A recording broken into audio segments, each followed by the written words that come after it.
I got rejected by the second guy I went on a date with this year. Lock in for the Storytime girls. If you're new here, my name's Michaela. I've been single for 4 years, but recently got on Unhinged to start intentionally dating in hopes to find my man this year. One of my matches was with this super cute artsy boy who is actually a couple years younger than me, and I typically aim for older, so I was already stepping out of my comfort zone here. We connected on our love for the arts, TV, movies, theater, museums, all of that fun stuff. After chatting a bit in the app, he did ask for my number and we moved it over to text. Shortly after that, he asked me on a date. I was enjoying the conversation through text, so of course I said yes. I picked the day and then he just said, okay, meet me for this time. I've got everything else planned. Love it! He drove down from the Boston area to meet me in Providence, which I really appreciated that he made that effort. When we met in the city, we both got out of our cars, met halfway, had a nice cute little hug to greet each other. We started walking over to one of the art museums downtown and had a nice time getting to know each other a little bit more while also enjoying the art that was in the museum. After about 30 minutes in the museum, we left and walked over to a restaurant that he had found for us in the area. It was a really nice, kind of fancy place, and the dining room hadn't opened yet, so we grabbed 2 seats at the bar while we waited. I got a mocktail, he got a cocktail, and we ordered a couple apps to share. The conversation definitely flowed smoothly, and we were learning that we had a lot in common. We connected on our love for travel, for animals, again about the arts, TV shows specifically, learned more about what each other does for work, and honestly it was going really well. We were laughing, having some fun banter with the bartender, and then shortly after we got a seat in the dining room. They sat us in a corner booth, so I was sitting here and he was sitting like here. We both ordered the special on the menu, which was veal. It was really good, and continued to have some really nice conversation. After we finished our meals, I was showing him something on my phone and wanted to move a little bit closer, so I snuck in and ended up sitting right on the side of him. Things got a little flirty. He had his hand on my thigh. I was touching his arm, just like a little playful touching here and there. I was definitely enjoying my time, and it seemed like he was too. We got a dessert to share, and then that was pretty much the end of our time at the restaurant. Oh, but before we left, I did ask if I could see him again, and he said that he would love that, so we tentatively made plans, and then as we left the restaurant, we held hands and walked back to the cars that way. I thought it was super cute. As we were walking back, he looks at me and says, "So, do you kiss on the first date?" And I had already been feeling it at the restaurant, so I looked at him and said, "Oh, I'm definitely kissing you." So we walked over to his car because I was actually staying in the city to meet up with some friends. And when we got there, he put his hands on my face, pulled me in, and we shared a very nice kiss. He said, "Why don't we get in my car and make out a little bit?" I said, "Of course, I'd love nothing more." So that's exactly what we did. And at one point I remember he pulled away, looked at me and said, "Ugh, I like everything about you." A moment for Better Than Sex mascara, because what? After a little while, I finally had to say that I needed to get going, even though I didn't want it to end. Since he had a bit of a drive to get home, I said, "Make sure you text me when you get back." And he was off. About an hour later, I did get a text from him saying that he made it back safely and that it was the best date he had ever been on. I showed up to the bar where I was meeting my girls so giddy and excited about how it went. We were clearly feeling each other, but of course it was only the first date, so we still needed to get to know each other more. We continued texting for about a week and were getting close to our second date. I was definitely looking forward to seeing him again, but in the back of my mind, I knew that he wasn't screaming husband material to me. So just a few days ago, I sent him an audio saying that I actually needed to reschedule, and this is the message that I got from him. I was thinking, I don't want to lead you on, but I don't know if I'm ready for a relationship, and I don't want to waste your time. I would feel guilty. I think you're amazing, you have a beautiful soul, and I had a really great date with you. I do want to explore friendship with you if that's something you would also like. I don't believe meeting people is an accident, so I would really want to be friends if it's possible. Not even 10 minutes before I got that text, I just finished talking to one of my girlfriends about how I was going to have to let guy from date number 2 know that I was no longer interested because guy from date number 3, storytime coming, is the one that I'm really feeling right now. So can you say divine timing? Like, the freaking universe had my back in this moment. This is exactly how you respectfully and kindly let someone know you're not interested when your intentions don't align. I'm grateful for him. I wish him the best, and the search for my husband continues. I've grown up hearing about like bits and pieces of my parents' like lore and how they ended up together throughout the years, but I never actually really placed like the entire story together chronologically until recently when new information came to light. And honestly, I think the entire thing is just so crazy that I need someone else to hear it too. My parents met in college when they were 18, their freshman year, and they both went to Northeastern, and they were friends, or no, they were dating. They were dating for 3 months, about 3 or 4 months, and then they broke up, and my dad started dating this girl named Kristen. And Kristen, coincidentally, was my mom's best friend. So already, and so my mom, in turn, started dating one of my dad's fraternity brothers. And his name was Mike Shortsleeve. And I remember this because one time I asked my dad what his name was because I was trying to do the I'm so hungry I could eat trend on her, and she got really mad at me. So Matt and my mom are dating. No, Mike, I'm not sure. That guy and my mom are dating for like 2 years, and my dad is dating what's-her-face, Kristen, for around the same time, like 2 years. And they break up, and my parents start dating again. They get back together, and they're dating now for about like a year and a half or whatever. Graduation's coming up, and my mom and Kristen are still best friends. Not quite sure how, but they're still best friends, and now they've gone and swapped the same in 3 times back between themselves. So I think either before or after graduating college, my mom walks into my dad's apartment, and she found him in bed with Kristen. So crazy. So she found him in bed with her best friend, and coincidentally also his ex-girlfriend. And she freaks out and like loses her shit and moves across the country to San Francisco from Boston. And she moves in with another one of my dad's fraternity brothers in San Francisco this time. So a few years go by, and they are not speaking. They haven't spoken to each other. I think they were around like late 20s, maybe 30. And my dad married a woman. He married this woman who was really young. I think she was really like freshly 18. And I think it was something to do with her needing, I think it was because she needed papers, as far as I'm aware. I think her name is Karina. And I found this out because one time when I was 10, we were decorating for Christmas, and my dad was complaining about how he thought the Christmas decorations were ugly, and my mom was yelling, and she was like, well, they're only ugly because your first wife bought them. And I was like, what do you mean first wife? Like, I was like, what? So him and Karina get married. My mom is living across the country in San Francisco, and she's dating this older man. This older man buys her, so let me backtrack. This older man proposes to her, right? And in this proposal, he gifts her a red convertible Miata. And you know what she says? She says no, and then she gets in the car and leaves in the car. We still have this car. I mean, years later, decades later, I've driven this car. My dad drives this car all the time. Like, we still drive this car all the time. So she said no and dipped.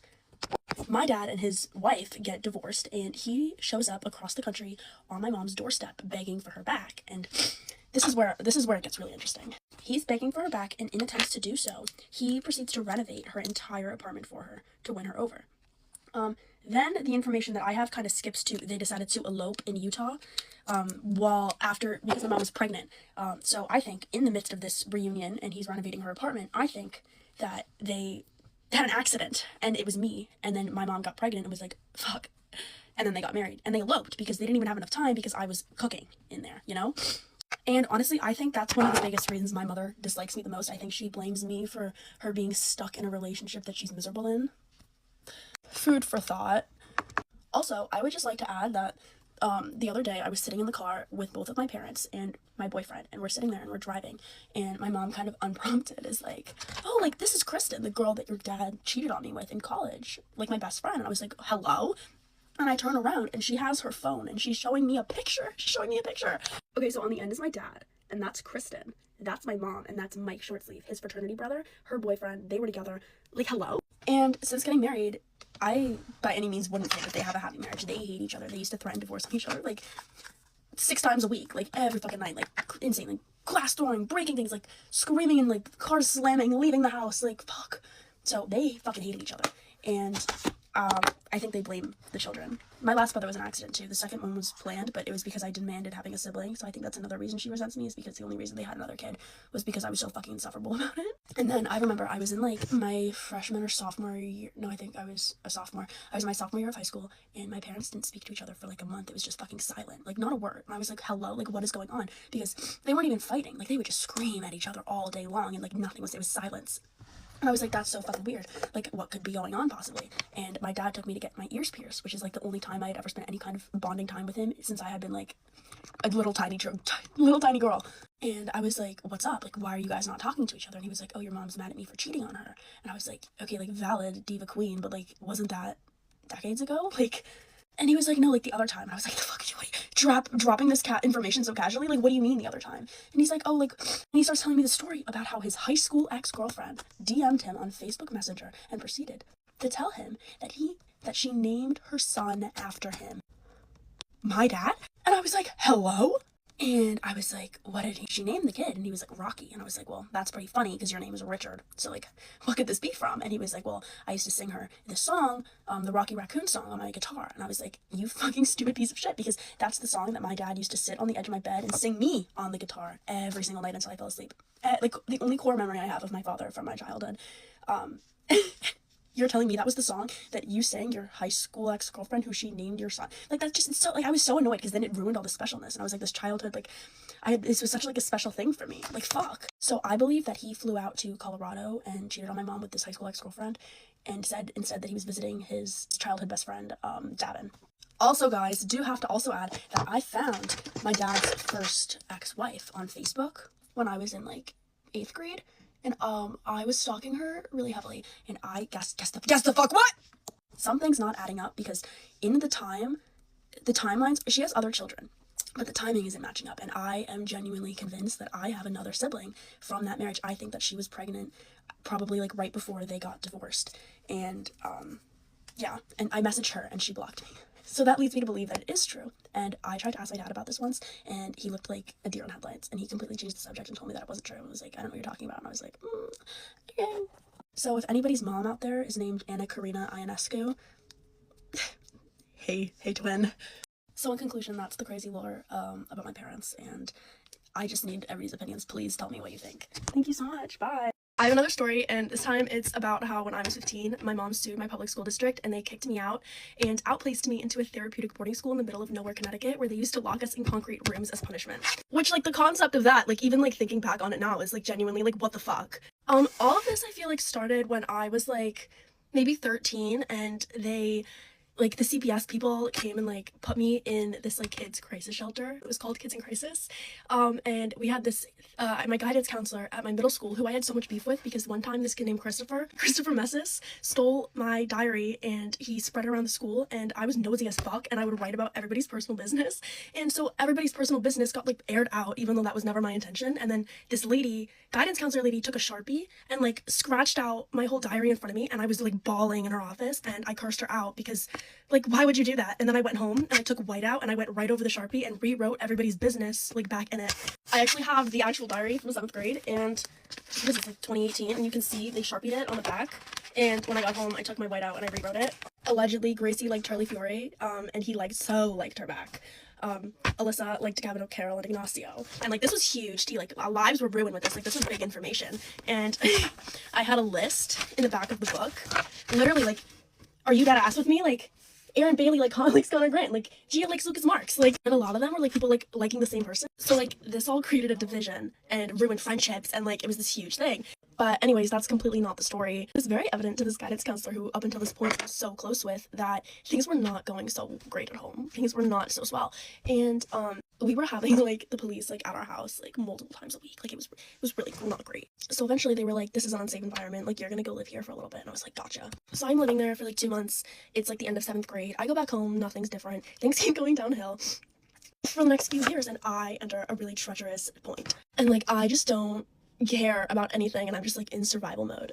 And meanwhile, my mom is, like, she's like, oh, guys, you don't even understand. She's, like, on this, like, PTA board who's, like, always, like, starting issues with, like, the school board about, like, indoctrinating the children, and, like, how, like, she's one of those parents who's, like, the whole, like, we should not be allowed to say the word gay in school. Meanwhile, your daughter is bi with a preference to women. Like, so then I completely like I hit a breaking point in my sophomore year of high school. And simultaneously my mother sues the school board. I'm not like, I can't even like what? Meanwhile, the entire administration at this point hated me because my mother was constantly like during school hours like busting her ass on into the front office and like making a scene. I was mortified. Like I was so embarrassed all the time. And finally the school was like, you know what? Like we've had enough. And they were like, and their excuse was that I wasn't doing my schoolwork, which yes, I wasn't. I was trying not to but that does not warrant like what happened next. They were like, we're just done with all of you. And they sent me to this boarding school in the middle of nowhere, Connecticut called Glenholm. And that like it was probably the most insane experience of my life. I was there for about a year, and like the stories like that are like people were dying. Like I can go so deep into like the abuse and neglect and like the insane like illegal shit going on at that school. Like that's an entirely different thing. Like they used to lock us in these like concrete rooms. It was called Tier 3. And it was this concrete room, and they would just like leave you in there. It was like solitary confinement in this like concrete room. Like what the fuck? If the staff could like restrain you, like kids were getting like body slammed against the walls. Like, and then I transferred to a different school. It wasn't as insane and crazy, but like it was also pretty fucking insane and crazy. It was a different kind of like version of a therapeutic boarding school. But like what the fuck? And I would tell my mother, I would come home on like breaks and be like, Mom, like you have to believe me. Like they're literally like, you don't understand like the concept of like what is happening at this place. And she's like, Marlena, like, because they would tell your parents, they'd be like, your kids are like lying to you to manipulate you. And she'd be like, Marlena, like, stop trying to manipulate me. Like I know you're lying. That didn't happen. And I'd be like, Mom, like, and I'd like be like on my hands and knees like begging her like to please like believe it. She's like, no, Marlena, like you're trying to manipulate me. Like I won't. You can't indoctrinate me. Like, and like once you were there, you're fucking stuck. And the majority of the kids would get sent there at like a younger grade and like maybe the end of middle school or the beginning of high school, and you're stuck there until you graduate high school essentially. Like it's really fucking hard to get out. It's so difficult to get out. Meanwhile, my school district was paying like $190,000 a year to send me to the school, like out of their district money. The concept of that, like that my mother caused up so much beef with the school district that they would pay like almost $200,000 a year for one singular student to just not be in that, like, and her family to just not be involved. Like my brother also goes to like a tech school, like he goes to like a technical high school, like for like a trade, and like my youngest brother like probably isn't going to the high school either. I think he's also going to that trade school. Like they want nothing to do with my family, specifically my mother. And so meanwhile, thanks to that, I did not have any kind of high school experience because the first 2 years of my high school were like COVID, and then like the aftermath of that, and it was all like hybrid school and like online learning, and like everything was shut down, and like you didn't, like, you know what I mean, it was different. And then at this school there was no school dances, and like the only time at that first boarding school, the only time that I ever left that campus was to go home every once in a while. Like that's why one kid died, because they wouldn't take him to the doctor. And then he went home and the doctor said, oh my God, your kid has cancer. And he died. And the school was like, oh my God, like, I wish there was anything we could have done. Bitch, you could have fucking listened to him when he begged you to take him to the...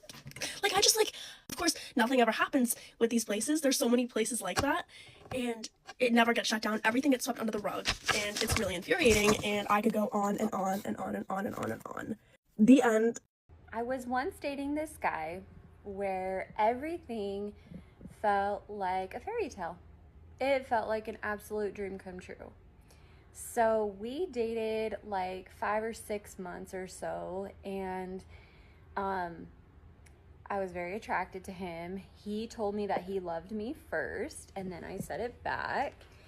And you know, I was in my 30s, so it was kind of like this, it was like, oh my gosh, it's finally happening. I'm finally meeting my person, like I'm gonna have a family with. And he was Brazilian. I used to be very attracted to dark skin, dark hair, a nice accent. Anyways, he had lived in America for like 20 years though.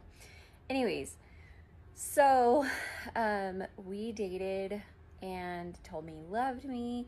He told me I was his absolute dream girl. Like he was dreaming of me, waited his life for me. He had been divorced and he just said like, you're the best thing that's ever happened to me. I want to marry you. I cannot wait to have a life with you. I want to spend my life with you until I'm in my 80s and 90s, until I die. So it felt very legit, you know? And I was getting excited and I was like, oh my gosh, like this guy is so great. He made great money and was a great provider. He took me on this trip to Cancun, an all-inclusive resort. It was the best trip I've ever taken in my entire life. It was 7 days. We were down on the ocean, and it was like a fairy tale trip. He took care of everything. All we did was hang out in swimsuits, and we would dress up at night, and it was the best trip I've ever had for me. It felt like a fairy tale. And when we were there, he even said, like, we're going to come here every single year of our marriage. Like, this is going to be our tradition. We're going to come here every year, once a year. This is our spot. And I was like, okay, I'm down. You know, he wrote me love letters. He would give me gifts all the time, flowers. He would show up at my work with flowers. Like, I thought there was no red flags. None. I never fought with him. We never had a disagreement. Everything just flowed. Everything felt great. I didn't see anything alarming at all. And even my family was getting really excited. They were like, finally, it's happening. And he would send me pictures of like mixed babies to show me what our future baby would look like. And I knew he had already had kids from his marriage, which was fine. But he wanted to have a baby with me, and I wanted to have a baby, like, because I don't have kids yet. So anyways, when we were in Cancun, it was the ultimate dream trip of my life. Like, I loved every second of it. And when we were there, he surprised me at dinner with a rose and jewelry. And he just told me how special I was to him. And I opened it up, and it was this pink ring and a pink necklace that I had said that I liked when we were out shopping one day. And he gave it to me, and he said, this is temporary until I get you an engagement ring. I'm going to get you a real one eventually. And I was just skipping around that resort, so excited, so in love. In fact, people stopped us and were like, are you guys newlyweds? You guys are so cute together. Like, you're just so happy, and you're so cute. Everybody, like, a lot of people stopped us and asked us that. And so I was really excited. And when we got home, like, we just continued dating. He would, you know, he showed up, like I said, he showed up at my work with roses, unannounced. Like, he wined and dined me. Felt perfect. And yeah, like I said, we never fought. There's no disagreements. And then he said, we're going to get married in the following year. He says, let's get married, have our wedding in spring. We will buy a home in the summer, and then we're going to try for a baby in the fall. And I was like, okay, you know, because I was in my 30s and, you know, didn't have that much time, my biological clock. But yeah, I was pretty excited. And he set a budget for our wedding. So I was really excited. Like, we set a budget, and you know, he had planned on paying for part of the wedding, and he told me, he's like, I know you love dresses, so I want you to have the ultimate dress of your dreams. And I was like, oh my gosh, who's this guy? It was like a fairy tale. And he also would send me pictures of homes to see what I liked. He's like, what kind of home do you like? Because he wanted to start preparing for a home for us, to have a family. And so, yeah, I was really excited. It's kind of sad. Might make me cry. This is a sad one. But yeah, this went on for several months.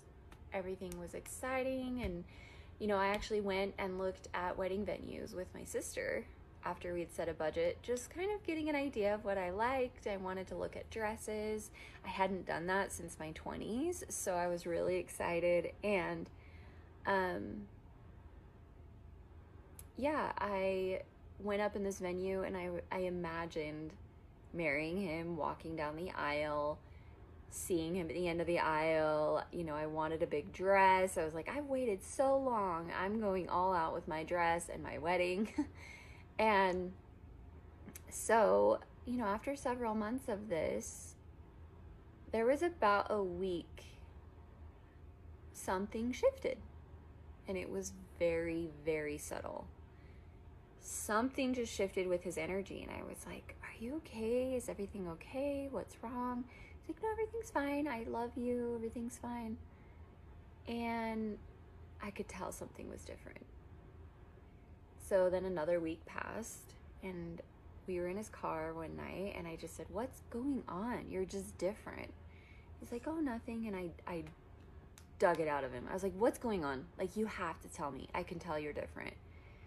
And he said, well, I realized that I don't want more kids.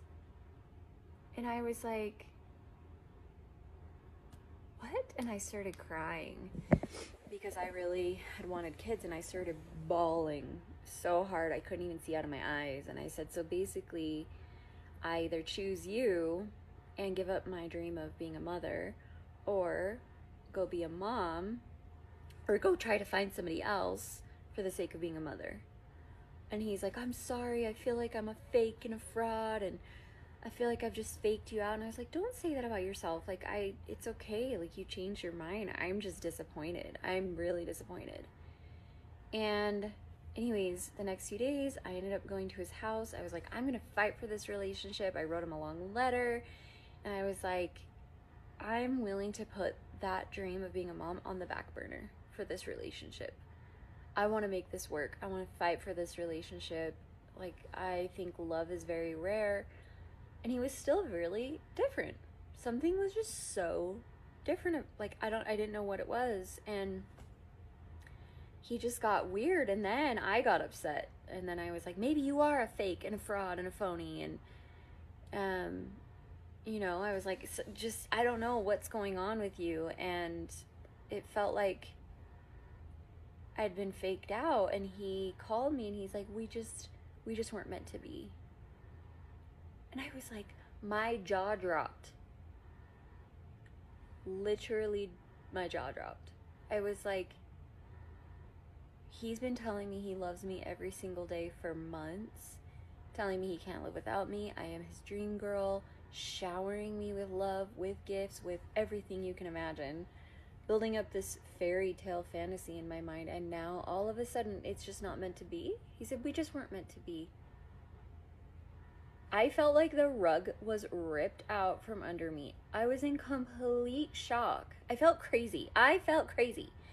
And did not know what happened. And the relationship was over. Was done. I just thought, you know, okay, whatever, he's gonna have to come back for me. And like, when he does, I will make it work. I waited for months and months. He never came back. Stay tuned for part 2. Storytime on how I was catfished from a girl from my high school, 4 months. This all started last year when I got a DM from this guy on Instagram, and we started texting back and forth, and he even mentions that one of his cousins that he's really close with goes to my high school. And I was like, oh, what's her name? He told me her name, and I ended up finding out that we're even following each other, whatever. Anyways, I start getting really close with him, and we're starting to like talk and stuff, and I'm also getting close with her, and we're like becoming friends. We even find out we have like a lot in common. We both like reading, we both like some of the same TV shows, same style, we both have really bad anxiety, stuff like that. Also, for obvious reasons, I'm not saying any names, even like the fake name that I got that was supposed to be him. And I'm also gonna have to miss a lot because this is the span of 7 months. There's no way I can talk about all the little details and stuff. And also, I just want to keep some of that private. Also, I would like to say, I know I'm an idiot. I know I was so stupid for dealing with this for 7 months last year, but I also will have you know that I was struggling really bad with eating and stuff. I was really malnourished, and it was just obvious to everyone. My grades were dropping. I was fainting a lot. I was getting lightheaded and dizzy all the time. I had to go to so many doctors because my parents didn't actually know I was doing that. So they had to take my blood a lot because they were like, what is wrong with her? Why does she keep fainting? Because I wasn't eating. I was also dealing with a lot of bad anxiety, depression. It was just not a good year last year for me. Also, I'm very gullible, and I think everyone has the best intentions, and I also just can't fathom that someone can do something like this. So I trusted her, I trusted him. I thought she was a really great person, and I thought we were going to be really close friends. No. Anyways, fast forward more months. I think it was like a Sunday night, and I get a text message that he had died from a car accident with his older brother. And even the girl was like even texting me saying, I'm so sorry, like he loved you so much, blah blah blah, all this bull crap. And I obviously am like panicking. I was home alone when I found out, so I started having a panic attack in my room. And obviously if you have panic attacks, you know how scary it is, especially if you're alone. And I had been texting my friends because I was in shock, and I just kept saying he's dead, and like that's all I could get out through every single text message. And they're like, what are you talking about, Maddie, like who died? And I said his name, and then my best friend's Lily and Paige said that they're on the way to come get me and we'll have a sleepover and blah blah. So I packed my bags and I go downstairs, and of course my mom was home by that point, and she had saw my face, and then I had like my eyes were swollen, my lips were swollen, my cheeks were red. And I wasn't gonna tell her, but like she just kept asking, and then I had broke down crying again, and I couldn't breathe, and I just said the same thing to her because I was in shock, saying he's dead, he's dead, he's dead, over and over again. We ended up having a few minute conversation, and she's like, are you sure you want to go to your friends? Like you literally just you think the guy, again I fast forward stuff. Okay, so by this point I had decided to date him because I was supposed to see him like a week later after he asked me. Obviously it didn't happen.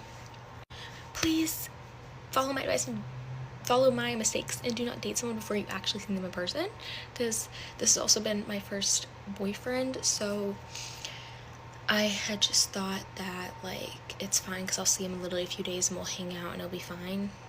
No. Anyways, so then my friends picked me up, they hugged me, also they bought me a coffee.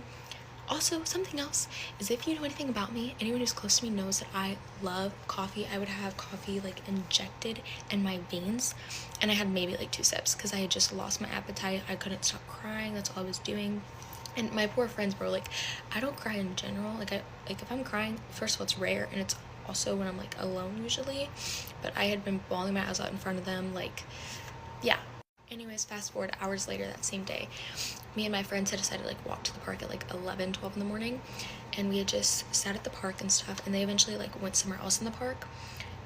Like obviously they could still see me, but like they just wanted to give me some space, and I was sitting on the swing and I was texting the girl, and we're both sharing trauma of how she lost her cousin and I lost my boyfriend and blah blah blah blah blah. I had broke down crying again. My friends came up to me, we hugged, and like I also told them some stuff that had been going on with me when I was talking to him and stuff, and I literally didn't eat for days. And obviously if you struggle with eating, you know that like once you really get on a roll of like not eating for a few days, it's literally like an addiction. It's like harder to finally start eating again, and you feel nauseous. It's not a fun feeling whatsoever. Anyways, that's obviously when my friends had started realizing that he wasn't real and stuff, because it just didn't sound real to them. So they started texting my mom. They called the guy's number. It was a girl's voicemail. We're gonna get there. So anyways, that morning when I left my friend's house, I went home, and I was home alone again because everyone in my family was at work. And I literally fainted again because I wasn't eating, and I guess it was so overwhelming, because then my friends are texting me like saying like, Maddie, he's not real. So like I thought this guy died, I'm not eating, I was just struggling with depression, all this stuff. And then now like finding out all these like lies, and I literally just felt like I was gonna vomit. And I remember looking in the mirror and then it did. Fast forward more, when I stopped talking to both of them months later, I just kept seeing some of her Tik Toks, and I'm just so annoyed because she copies my videos, not like exactly, but she just copies the stuff I do after I do it, and it's just weird and creeping me out. And she has a lot of the same room decor I have. She's just freaky. But honestly, it came in my favor, because after I started having the courage to like make videos of me actually talking, because I just wanted to a few times, she did one, and I heard her voice and I compared it to the voicemail, and it's the same flipping girl. And I also saw on Snapchat, it said a suggestion, and it said the fake guy's name, and underneath it, it said her name, and it said in your contacts. I never had her actual number, I just had her Instagram, so I was literally just texting her the whole time. If those 2 things are not proof enough, I don't know what else is. Also, that whole time when I thought he had died, I literally missed a week of school because I still just wouldn't believe anyone, because they started telling me like the day after I found out. And I also just felt sick, like I was starting to get really, like, it just was not good. And it just really sucks because like obviously I tell my friends, my family, and honestly myself that I'm like over it and I'm fine, which it's true, I really am over it. I'm just ready to like move out next year and go to college and get away from her. But like I would be lying if I said that it doesn't affect me some days. Like this morning I started tearing up again because it's just like I'm a really big overthinker, and when I think about the situation too much, it's just like overwhelming, you know, and like it makes me sick to my stomach how gullible I was, and how bad my eating got, and like I was genuinely like losing friendships, and it was not good. I mean, I am trying to focus on the positives though. Like, I get to move out next year and redecorate my new apartment with my two best friends, Paige and Lily, because we're moving in together and going to the same college. Also, my relationship with Christ has gotten a lot better, and I've been praying a lot more, reading my Bible, going to church every Sunday morning. My eating has gotten a lot better, and yeah, I'm just really incredibly grateful for my two friends. And I already knew that I was going to be friends with them for a very long time and that I love them, but like, especially after that whole situation, even my parents had a lot more respect for them, because obviously they didn't even just reach out to me, they reached out to my parents and made sure to like keep me safe and stuff from all of that. But yeah, I just want to talk about this because it still affects me, and I always just keep it a secret, and I always feel embarrassed and like I'm an idiot for doing it. But I also need to realize that at least I'm not sick in the head to do something, to like do this to someone else. So I'm gonna keep that little bit of dignity. Yeah, that's it. Bye. Okay, story time. I was 19 years old. I was working at a hair salon, and there was a girl that was working at the front desk. And she was maybe 26, 27, I want to say at the time. We were not friends. I really just didn't know her other than she was just a work associate. And then when she started to look very ragged, worn out, like she hadn't been sleeping, and this girl was absolutely beautiful. What happens next is one of the reasons why I'm here. This girl was so beautiful. I mean, she was just strikingly really pretty. And because she looked like crap, I approached her and said, hey, are you okay? And she said, oh no, my roommate, who I have been giving half the rent money to, she's been blowing it on drugs or whatever. And she said, I went home a couple days ago and there's an eviction notice on the door, and I had to get my stuff out and move out. And she's like, and I don't have any place to live because I don't have any family around here. So I said to her, so where are you living? She tells me that she's sleeping in her car and showering at the gym. So I said, you can't sleep in your car. This was a girl who showed up to work every single day, was very professional, very, very polite. Obviously, this was a long time ago, but there was absolutely no way I could allow this person to sleep in their car. So I'm going to get to the Caribbean story in a second. I tell her that I live 5 minutes from where we were working, and there's a spare bedroom, and she's welcome to stay there. And she thought it was a little bit odd, and I'm like, look, my dad lives in this house with me. He doesn't care. And honestly, it'll bother me if I come to work every day and I know that this is happening to you. I said, I can't. Like, please. I basically begged her to come stay. She was like, okay. So she moves into my house, which was my father's house. And, I'm like full boundaries, like you do whatever. I just want you to have a roof over your head until you get money saved up or figure out what you want to do. So fast forward, like 3 months goes by. So she stayed with me for about 3 months. She comes to me one day and says, hey, listen, I met this really great guy, told him the situation I was in, and I'm going to move into his house. I was like, oh my God, that is so fantastic. I'm so happy for you. About a month after she moves in with this guy, she calls me and she says, hey, listen, I've been telling John what you did for me, and we would like to kind of repay you a little bit, give you something back for what you did for me. And I was like, oh, you didn't have to pay me back. I'm like 19 years old, so in my head, this is nothing. I don't think anything of it, And she's like, no, really. My boyfriend has a house in St. Martin, and we would like you to come with us. Excuse me, what? Now listen, I'm old, so I don't have any video or clips of this because it was a long, long, long time ago. But I say to her, you want me to go where? Now, I had never been to the islands before. I'd been to Florida and here and there, but I'd never really been to the islands prior to this. My parents didn't have a pot to piss in. So I said, okay, so now I have an idea of what it's going to be like, but I'm not really sure. All right, so they pay for my airfare. They say you don't need to bring any money, nothing, just pack your suitcase. We get on the plane, we land. By the way, we were in first class. And we get to his townhouse, like his house on the ocean. Come to find out, he's like the CEO or CFO or something of like Johnson & Johnson. Again, this is decades ago. And I'm just like absolutely flabbergasted. My jaw the entire time I was there was like, everywhere I looked was beautiful. The beach was beautiful, the weather was beautiful, the people were beautiful, everything was beautiful. Everything was just so remarkably awesome. Oh, and then, well, I didn't pay for any meals. We went to the best restaurants. He's like, gives me a couple $100 to go play in the casino. I'm like, what is this world? What is this world?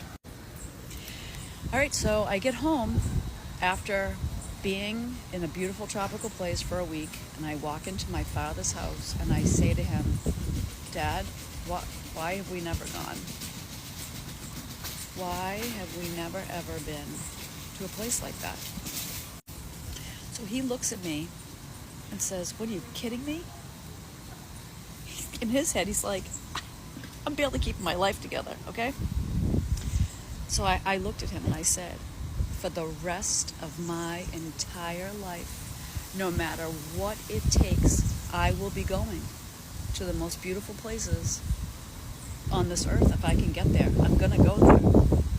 And I don't like the winter, and I live in New England. So I said, I don't know how. And I didn't know how. I had no idea how. No idea how I was ever going to make it happen. Well, this is my 30th year traveling. Actually 35th, I think, because I forget how old I am. When there's a will, there's a way, and I have made it happen. And it was all because I just let a girl sleep in my house who didn't have a roof over her head, and she ended up changing my life. You just never know. And I am still eternally grateful for that whole story and that whole event that unfolded.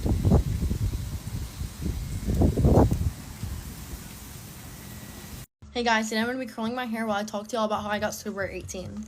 Okay, so I get that a lot of the posts on this account are about, like, me being sober and, like, how I did it. But, like, I get that it could be annoying, but it's genuinely just, like, a big part of my life, and, like, that's what I focus on now.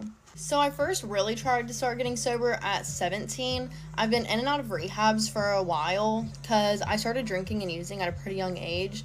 So people have been trying to get me sober, but I didn't start taking it seriously until I was 17. And the reason I talk about this so much is because I know that there are so many other young girls like me that are in this situation but don't know where to start.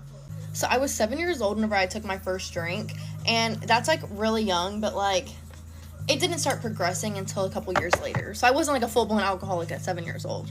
So from, like, the time I was 7 to 11, it was really only whenever I was in Shreveport, because I previously lived in Arkansas, and my uncle lived here, and he was a pretty bad alcoholic and didn't care about sharing with a 7-year-old, which is pretty bad, but, like, I wasn't complaining. Whenever I was 11, my grandpa died, and he was, like, my best friend and, like, the father in my life, and I took that pretty hard and started coping with alcohol. So from 2017 to 2018, I hit it pretty well just because, you know, no one suspects that their 11-year-old daughter is drinking. But that's, like, when it really progressed. I was also diagnosed with major depressive disorder that year, so, like, people were just worried about making me happy. So then quarantine comes, middle school, and I discover, and I just jumped straight in. So, like, at this point, I'm, like, 13, 14, and I meet this boy, and I fell head over heels for him. And he just so happened to live right across the street from my best friend, and he was also a pretty big pothead, just like she was. So her mom was also a pretty big smoker, so we never really didn't have, you know. Fast forward a couple months, I fractured my back in 3 places. And I was prescribed some pretty heavy painkillers. And then very shortly after that, my mom was diagnosed with breast cancer. So I really started to live with that said best friend just because my mom was in and out of the hospital all the time, always sick, and so I distanced myself from her, which, in hindsight, not my best idea. So then, stopped doing so much for me, and so I gravitated towards the pills that I was prescribed. In April 2023, I overdosed purposefully. I was very depressed, and me and this boyfriend were in a very toxic and abusive relationship, and so, you know, I thought that would be the only way out of it. I was then admitted into a mental facility, obviously. So a couple days after being released and going home, I had my boyfriend come over, and let's just say we got into a pretty big altercation. I was then encouraged to find new friends, and it wasn't really an encouragement, it was very much forced on me. And I'm very grateful for my mom for that today, but at the time, I was pissed. I seriously thought that boy was like the love of my life, and I just started rebelling even more, and eventually my mom found out everything I was doing. Let's just say I got grounded. So my mom started taking my substance abuse issues pretty seriously after this, just because, I mean, she knew I was full of shit, and I was not very fond of that.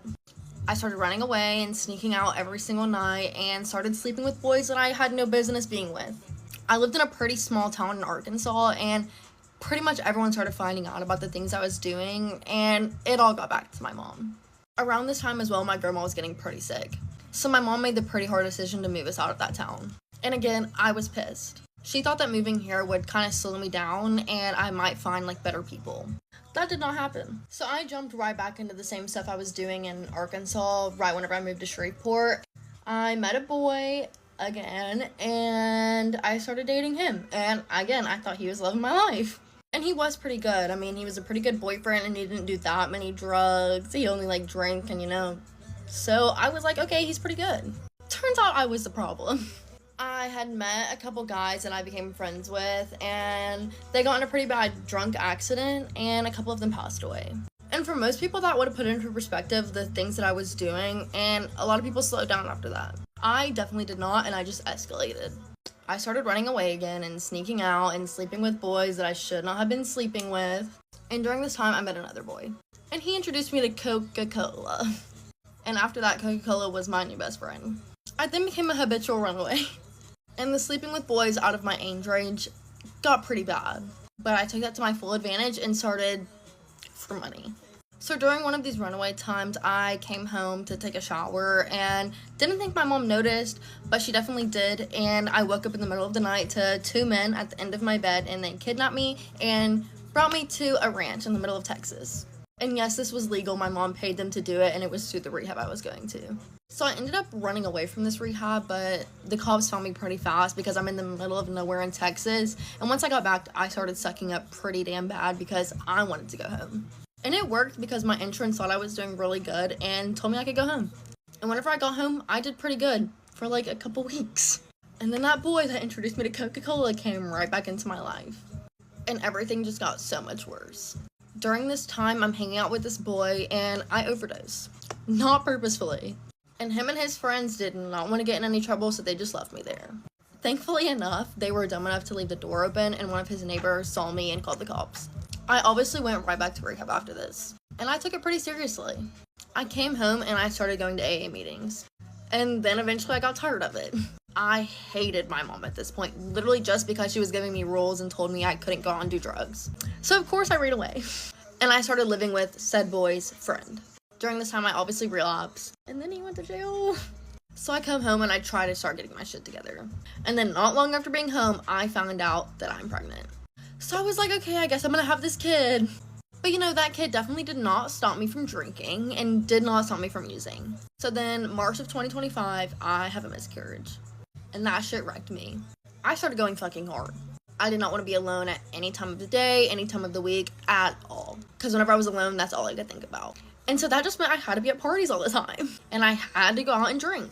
And I had to go out and use. And then I went into psychosis. And I admitted myself into a psych ward.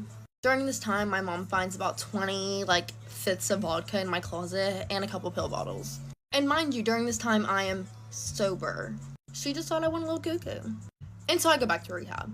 And while I'm in rehab, I don't know what clicked, but something clicked. And I was just tired of the way that my life was going. I knew that if I kept on going the way I was going, I would be dead by the time I'm 20. So I locked in and started doing the work.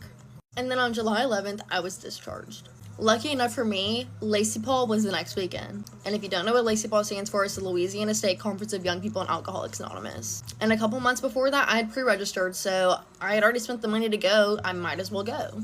And while I was at Lacey Paul, I had a spiritual awakening and realized that this was the path I wanted my life to go on. During this time, I meet Cooper. And I also start hanging out with all of my friends in AA, strictly, and Lily. I knew that if I wanted to continue to be sober and keep my life on this path, I had to stick with it and hang out with people that were going to benefit me. I started going to meetings every single day and meeting with a sponsor. Fast forward to today. I'm almost 10 months sober. And my goal was to help other girls that were like me. I also started to get invited to go speak in my old rehabs. And that's what really made me realize that my story can impact other girls like me. And if you're still watching this, I hope a little part of my story helped you in some type of way. And yeah, that's my story, and that's how I got sober at 18. Alrighty guys, we're going to talk about how my now ex-boyfriend cheated on me and his ex-girlfriend with his now fiance, and cheated on his wife, but not with the now fiance. He cheated on his wife with the ex-girlfriend, not me. It's weird. I'll give you guys a super quick rundown of what happened between me and him in a month. So I met his parents, he met my parents, we started dating and moved in with each other all 5 days. No, it was a week. A week after knowing each other, all of that stuff happened. And then not even a few days, like maybe a week or two after being moved in, he buys me a puppy, says it's my Christmas gift, and quote, "I would get anything for you, babe." We went on a 1-week trip to Florida, and then he started feeling sick, so we ended up coming back like only a day early, but it was whatever. Mind you, during the whole month of me and his relationship, he constantly was telling me that all of his exes were crazy and how they would all try to reach out to me and tell me that he's this terrible guy. And it's just so crazy because like I was like, oh my gosh, like how would they ever say that? Because he's like the best boyfriend that I've ever had. He's so perfect. Like I can't believe anyone would ever break up with him. But so we get back from Florida, and he comes in one morning from a night shift, and he's like, we need to talk. I was like, it is 7 a.m., but okay, cool, whatever. He's like, you have a U-Haul waiting outside for you. I think we moved too fast. This isn't a step back. We're just going in a step in a different direction. I was like, what? So, sure enough, he takes the 2 big dogs that he got from his last marriage, from his only marriage, and he leaves. I was like, cool. He's like, Chloe's yours. You can take her. But yeah, I'm out of here. I was like, okay, cool. The first couple days of us being split, it was, I messed up. I want to move back in. Like, we can do this. But yeah, he never moved me back in. He was just talking the talk. So these couple weeks that we were split up, not broken up, just not living together anymore. We still said that we were dating and we were working on it. I tried to show up to his job probably like 4 different times to be able to talk to him. And I get that it's hard being a cop, but when we were dating, he would drive 30 minutes back home to hang out with me for probably like 30 minutes to an hour and then drive 30 minutes back. So right there's 2 hours that he made time. He made time once to see me when we were split up. But he always had a reason. The state's here, the chief's here, I need to work on the evidence room, this, that, and the next. Well, he tried to break up with me not once, but twice during this little break. And I was like, yeah, no. I was like, if you don't have anything wrong in our relationship and you're just trying to break up with me because of stress outside of it, I was like, no, that's something we work on together. I'm like, I thought he was 24, by the way. He told me he was 24. He's 25. I don't know why he would lie about that, but I was like, you're a 24-year-old man.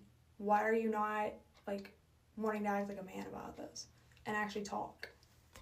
Well, then came Wednesday, January 7th, and that was the day that he broke up with me.